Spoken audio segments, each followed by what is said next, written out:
नमस्कार दोस्तों, स्वागत है आपका हमारे चैनल इंडियन हॉन्टेड स्टोरीज़ में। तो दोस्तों, आज जो मैं आप लोगों के लिए डरावनी कहानी लेकर आई हूँ वो कहानी भूतिया दरवाज़ा है। इस कहानी को जानने के लिए हमारे चैनल को सब्सक्राइब कीजिए और कहानी को एंड तक ज़रूर सुनिएगा। मेरा नाम राहुल है और मैं पेशे से एक लेखक हूँ। मेरे तीनों दोस्त विमल, अमित और सौरभ एक बड़े मल्टीनेशनल कंपनी में काम करते थे। उनके दफ्तर चले जाने के बाद मैं घर में अकेला हो जाता था और सच कहूँ तो यह एकांत एक लेखक होने के नाते मुझे अच्छा लगता था, क्योंकि हमारे पीजी के आसपास दूसरा कोई घर नहीं था। इसीलिए दिन के वक्त भी मुझे रात जैसी अनुभूति होती थी। दूर दूर तक आदमी ना आदमी की ज़ात, फिर रात का पूछो तो मत। उस पीजी में रात और डरावनी और रहस्यमय बन जाती थी। हम 4 दोस्तों के शोर शराबे के बावजूद भी वहाँ भयानक शांति हमेशा मौजूद रहती थी। खैर, इन सब के होने पर भी मुझे वह पीजी काफ़ी पसंद था, क्योंकि इतनी शांति में मैं बिना किसी खलल के अपनी कहानियों के बारे में सोच सकता था और लिख भी सकता था। मगर एक और बात थी जिसे मैं शुरू में नज़रअंदाज करता हुआ आया, मगर धीरे धीरे उस चीज़ ने मेरे दिमाग में अपनी उपस्थिति दर्ज करवा दी। वह बात यह थी कि मेरे दोस्तों के दफ्तर चले जाने के बाद मैं अकेला हो जाया करता था। जब मैं अपना काम कर रहा था तो तब मुझे रह कर दरवाजे पर दस्तक देने की आवाज़ें सुनाई देती थी। कई बार मैं उन आवाज़ों को सुनकर घर का मुख्य दरवाज़ा खोलने चला जाया करता था, परंतु मुझे बाहर कोई नज़र नहीं आता था। किस्मत से एक रोज़ मैं दिन के वक्त ड्राइंग रूम में बैठा था जब मुझे दरवाजे पर दस्तक देने की आवाज़ सुनाई दी। मैंने ठीक सुना था। यह आवाज़ मुख्य दरवाजे से नहीं बल्कि भीतर से ही आई थी, वह भी उस दरवाजे से जो हमेशा से बंद रहता था। मैं कुछ समझ नहीं पा रहा था, आखिर बंद दरवाजे के पीछे से कैसे आवाज़ आ सकती थी। हम जब से उस पीजी में गए थे तब से ही उस दरवाजे में ताला लगा हुआ था। खैर, उस वक्त मैं बंद दरवाजे के बेहद करीब था जब फिर से दस्तक हुई और इस बार धड़ाम धड़ाम की 2 जोरदार आवाज़ें आई और मैं डर से पीछे गिर पड़ा। आखिर अंदर कौन हो सकता था? मैंने वहीं लेटकर दरवाजे के नीचे मौजूद खाली जगह से अंदर देखने की कोशिश की और फिर दहशत से मेरे रोम रोम खड़े हो गए। मुझे अंदर किसी के पैर नज़र आए। कोई नंगे पांव दरवाजे के पास घूम रहा था। फिर अगले ही पल वह ओझल हो गया। मैं डर के मारे अपने कमरे की ओर भागा और दरवाज़ा बंद कर बिस्तर पर लेट गया। शाम को जब मेरे सभी दोस्त दफ्तर से लौटे तब जाकर मेरी जान में जान आई। मैं उन्हें यह सारी बात बताने वाला था, मगर गपशप में मैं उन्हें बताना ही भूल गया। अगली सुबह मैं कुछ देर तक सोया रहा, तब तक मेरे दोस्त दफ्तर जा चुके थे। जब मैं सोकर उठा उसी पल बंद दरवाजे के पीछे से आवाज़ आई। मेरी पहली प्रतिक्रिया यह हुई कि मैं चुपचाप उस दरवाजे को नज़रअंदाज करके अपने काम में जुट जाऊं, मगर ऐसा करना इतना आसान नहीं था। मेरी व्यर्थ की जिज्ञासा मुझे उस ओर खींच ले गई। धड़ाम धड़ाम की आवाज़ें आई। मैं भय में डूबा हुआ था। दरवाजे के नीचे से कमरे में देखने के लिए झुका। मैंने दोबारा 2 नंगे पांव देखे, कमरे में घूमते नजर आए। कौन है अंदर? मैंने आवाज़ लगाई और उसी पल वह दोनों पैर गायब हो गए। अब तक मेरी समझ में आ गया था कि अंदर कोई इंसान नहीं बल्कि भूत प्रेत जैसी कोई चीज़ है। शाम को जब मेरे दोस्त दफ्तर से लौटे तब मैंने उन्हें सारी बातें बताई। मेरी बात सुनकर विमल ने कहा कि मैं फालतू में चिंता कर रहा हूँ। उसने कहा कि ज़रूर कोई खिड़की से अंदर घुस आया होगा और शरारत कर रहा होगा, मगर मुझे उसकी बात नहीं सही लगी। जब वे तीनों मुझे समझाने में विफल रहे तब उन्होंने कमरे के अंदर जाकर देखने का फैसला किया, मगर एक परेशानी थी, कमरे में ताला लगा हुआ था। विमल ने तय कर लिया था कि वह मेरी शंका दूर करके ही दम लेगा। वह फौरन हथौड़ी लेकर आया और ताला तोड़ने के लिए जैसे ही आगे बढ़ा वह झटके से पीछे जा गिरा। अरे यार, इस ताले को तो लॉक द्वारा सील किया हुआ है और इस पर क्रॉस वाले लॉकेट लटका हुआ है। मुझे तो लगता है कि राहुल सच कह रहा है, मुझे यहाँ से चलना चाहिए। ये कहकर विमल पीछे हट गया। अगले ही पल सौरभ ने विमल से हथौड़ा छीना और बोला, तू आज भी उतना ही बड़ा डरपोक है जितना कि पहले हुआ करता था। मेरे होते हुए मत डरा कर। सौरभ ने ताले से क्रॉस का लॉकेट निकाला और उस ताले पर 10-12 चोट पहुंचाने के बाद वह ताला टूट गया।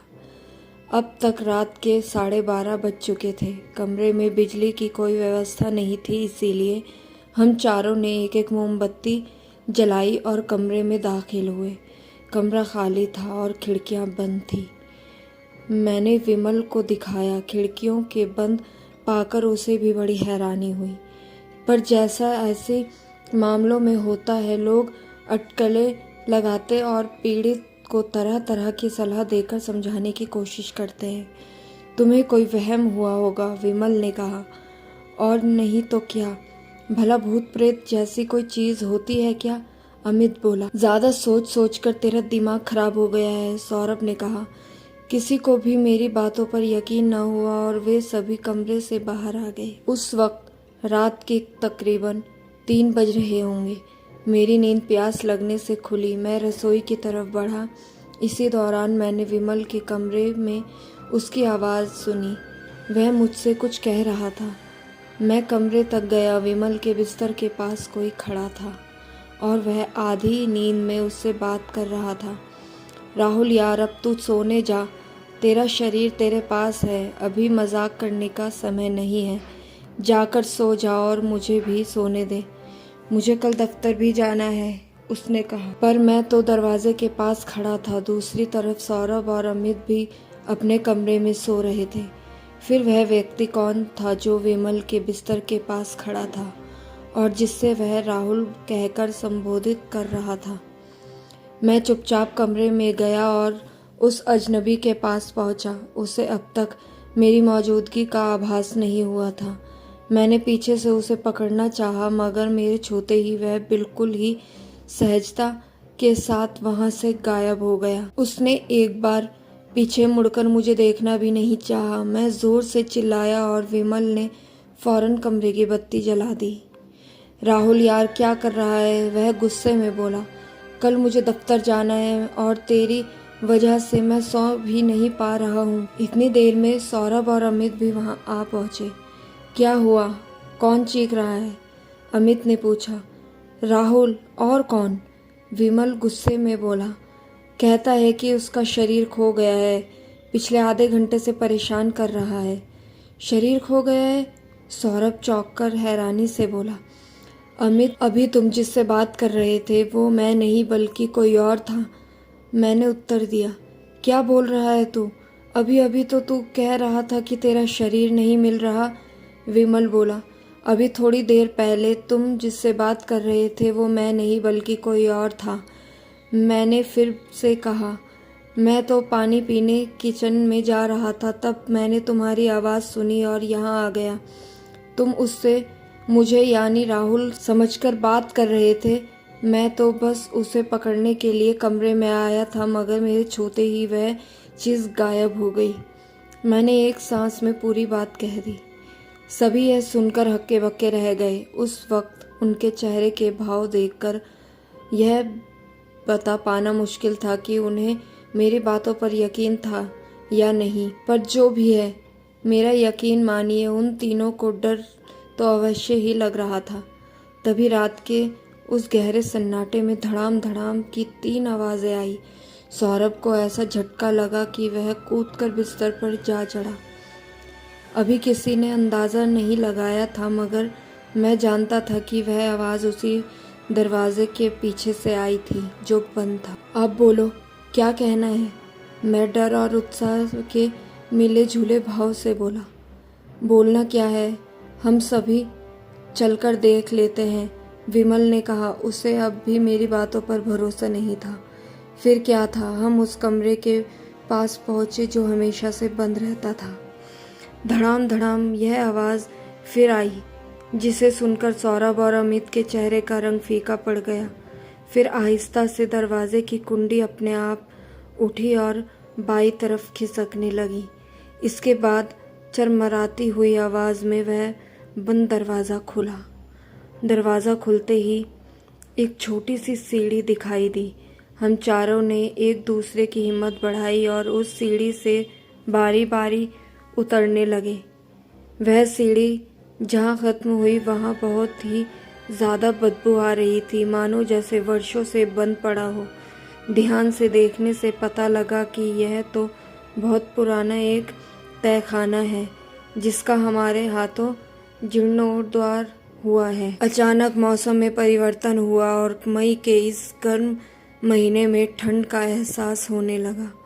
अभी हम सोच ही रहे थे कि आगे क्या करना है कि तभी एक हवा का तेज झोंका आया और मोमबत्ती बुझा देती है। अरे, मोमबत्ती कैसे बुझी? यहाँ तो कोई आसपास खिड़की भी नहीं है। बुझी हुई मोमबत्ती लिए सौरभ ने कहा। उसकी बात सुनते ही अमित बोला, देख सौरभ, मुझे पता है ये तेरी हरकत है। तू विमल को डराने के लिए ये सब कर रहा है ना? अरे मेरा विश्वास करो, मैंने यह नहीं किया। मैं तो खुद मामले की तह तक जाना चाहता हूँ कि क्या राहुल सच कह रहा है या उसे कोई वहम हुआ है। सौरभ ने एक ही सांस में सब कह दिया। तभी माचिस की तिल्ली की जलने की आवाज़ आई और मोमबत्ती जल उठी और विमल के कंधे पर हाथ रखते हुए साथ ही यह आवाज़ आई, यह मोमबत्ती मैंने बुझाई थी। इस आवाज़ को सुनते ही हम चारों ने एक साथ देखा तो सहम कर रह गए। फिर हमारी आंखों के सामने जो दृश्य आया उससे हमारे रोंगटे खड़े हो गए। अंदर एक नौजवान लड़का खड़ा था। सच बोलूं तो वह एक नौजवान लड़के की आत्मा थी। वह हमारे करीब आकर बोला, मुझे मेरा शरीर नहीं मिल रहा, शायद किसी ने चुरा लिया है। क्या तुम चारों में से कोई एक मुझे अपना शरीर देना चाहेगा? यह सुनकर तो हमारे पैरों के नीचे से ज़मीन खिसक गई। हम चारों वहाँ से ऐसे भागे कि फिर कभी उस पीजी में लौट के जाने की हिम्मत नहीं हुई। अगर यह कोई भूतों वाली फिल्म होती तब हम दृश्य उस भूत से लड़कर उसे मार भगाते, मगर यह असल ज़िंदगी है, यहाँ ऐसा कम होता है। तो दोस्तों, आज की कहानी आपको हमारी कैसी लगी कमेंट करके ज़रूर बताएं। आगे ही ऐसी कहानी सुनने के लिए हमारे चैनल को सब्सक्राइब कीजिए। धन्यवाद।